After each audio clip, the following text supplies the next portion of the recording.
The Secret Service takes full responsibility for the tragic events of July 13th.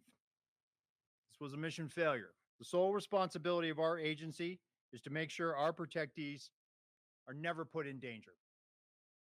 We fell short of that in Butler. I'll now provide a timeline of the visit to Butler, Pennsylvania.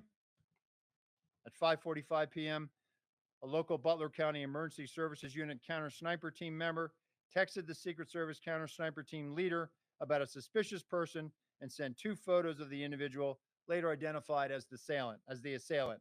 At 6 p.m., former President Trump took the stage to begin remarks. And based on what I know right now, neither the Secret Service counter sniper teams nor members of the former president's security detail had any knowledge that there was a man on the roof of the AGR building with a firearm.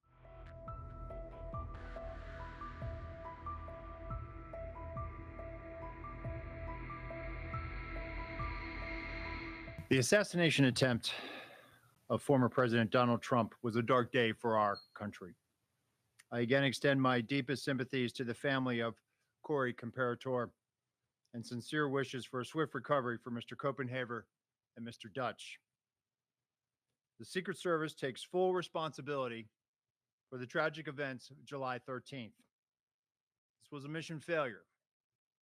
The sole responsibility of our agency is to make sure our protectees are never put in danger.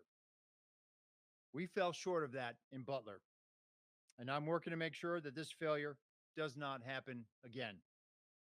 I'm focused on ensuring that the full resources of the Secret Service are utilized to safeguard our protectees, and I've implemented and will continue to implement changes to ensure that that happens. We are and we will continue to cooperate with pending oversight investigations of the July 13th failure being done now by Congress, the Department of Homeland Security's Office of the Inspector General, and the independent review directed by President Biden. Additionally, the Secret Service's Office of Professional Responsibility is currently conducting a mission assurance review. As I stated, I am not waiting for the completion of those reports, and I've directed the Secret Service to take immediate steps to ensure our protectees are indeed safe. And I will summarize those steps in a moment. I am committed to pursuing accountability for the Secret Service's failure in Butler, Pennsylvania. But let me be clear. If policy violations by Secret Service personnel are identified by the agency's mission assurance review, those individuals will be held accountable. And they will be held accountable to our fair and thorough disciplinary process. The first part of that process is an investigation to identify whether policy violations occurred. Potential policy violations are referred to our Office of Integrity, and appropriate discipline is administered under our table of penalties. The facts will drive the outcomes of those investigations, and I promise accountability. And I will not rush to judgment nor ignore due process. Every single person within the Secret Service feels the weight of what happened. We are in an unprecedented threat environment and a high operational tempo during this presidential campaign. The men and women of the Secret Service are working incredibly hard and doing their jobs under difficult circumstances. They need to focus on their work, and they need to know that I have their backs, and that is my commitment to them. I want to thank our state and local partners. The Secret Service relies on local law enforcement for every protective event. Those valiant men and women work tirelessly protecting their communities. They know the people, places, and terrain that we operate in. We owe them our thanks, and simply put, we cannot do our jobs without them. And I know how important this relationship is. I spent 4 years in local law enforcement before joining the Secret Service. I know the long hours these men and women put in and the professionalism they bring to this partnership. And in that capacity, I was always proud to support the Secret Service's protective mission when called upon as a municipal police officer. In no way should any state or local agency supporting us in Butler on July 13th be held responsible for a Secret Service failure. Typically, the Secret Service refrains from commenting on ongoing investigations But we know these are extraordinary circumstances. So please understand that the information provided today is based on what I know now to a degree of certainty. We will learn more as interviews are completed and further evidence is gathered and analyzed, and I will share more information as it becomes available. But I can say without a doubt that heroism was present that day. Secret Service agents rushed to the stage to shield the former president with their bodies within 3 seconds of bullets ringing out in an unflinching act of bravery. The Secret Service counter sniper who neutralized the threat with a single shot undoubtedly saved countless lives. We're in a high operational tempo, and I need and I want our Secret Service workforce, the dedicated men and women of the Secret Service. I want to know and I want to make sure that they are uplifted so they can focus on carrying out the mission. They are worthy of trust and confidence, and they deserve your support.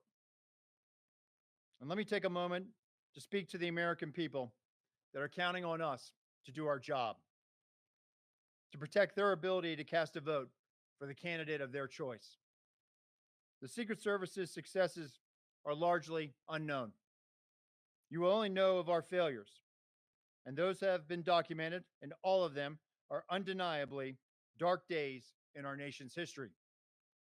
But let me tell you about the dedicated patriots of the Secret Service. These public servants are the quiet professionals working in the background, day in and day out. They are standing the watch, providing a blanket of protection to the people that work in the White House, to the thousands of people who attend political rallies and nominating conventions, to the thousands of American citizens who line Pennsylvania Avenue every 4 years on Inauguration Day to see the new president and the new vice president. And they are out there right now doing this mission. They are focused and they live their professional lives committed to the values of this agency: justice, duty, loyalty, courage, and honesty. This is who we are, and this is what we do, and we will earn back your trust. I'll now provide a timeline of the visit to Butler, Pennsylvania. On July 8th, personnel assigned to the agency's Pittsburgh field office conducted planning meetings and a site walkthrough with law enforcement partners and campaign staff. On July 10th, Secret Service counter sniper and technical security personnel arrived in Pittsburgh and began advanced planning for their teams. July 12th, the build out of the campaign rally site began and continued through the early morning hours of July 13th. In the morning of July 13th, a site briefing was conducted with Secret Service personnel and law enforcement partners supporting the event. Secret Service personnel took their posts, and a technical security sweep of the protective site commenced prior to the site's opening to event staff, vendors, and to the public. At 12:30 p.m., the Secret Service opened the protective site to event staff and vendors, and then at 1 o'clock, magnetometer screening of the estimated 15,000 people attending the campaign rally event, staff, and vendors began. At 5:30 p.m., former President Trump arrived at the campaign rally via Secret Service motorcade, and at that time, he met with supporters in a secure backstage area within the protective site. At 5:45 p.m., a local Butler County Emergency Services Unit counter sniper team member texted the Secret Service counter sniper team leader about a suspicious person and sent 2 photos of the individual, later identified as the assailant. At 5:53 p.m., the Secret Service counter sniper team leader texted the Secret Service counter sniper teams that local law enforcement was looking for a suspicious individual outside of the perimeter lurking around the AGR building. At this time, Secret Service personnel were operating with the knowledge that local law enforcement was working on an issue of a suspicious individual. The concept of local law enforcement working on such issues is common at sites. And on July 13th, there were over 100 calls for support. At 6 p.m., former President Trump took the stage to begin remarks. And based on what I know right now, neither the Secret Service counter sniper teams nor members of the former president's security detail had any knowledge that there was a man on the roof of the AGR building with a firearm. It is my understanding that personnel were not aware the assailant had a firearm until they heard gunshots. At 6:11 p.m., a member of the former President Trump's protective detail contacted their Pittsburgh field office counterpart to inquire about the radio update that there was an issue local law enforcement was looking into near the perimeter. At 6:11 p.m., the assailant's first volley of 3 shots was fired, and within 3 seconds, the former president's detail rushed the stage and covered former President Trump, shielding him with their own bodies. The 4 through 8 shots took place over the next several seconds. 15 and a half seconds after the assailant's first shot, a Secret Service counter sniper fired a single round that neutralized the assailant.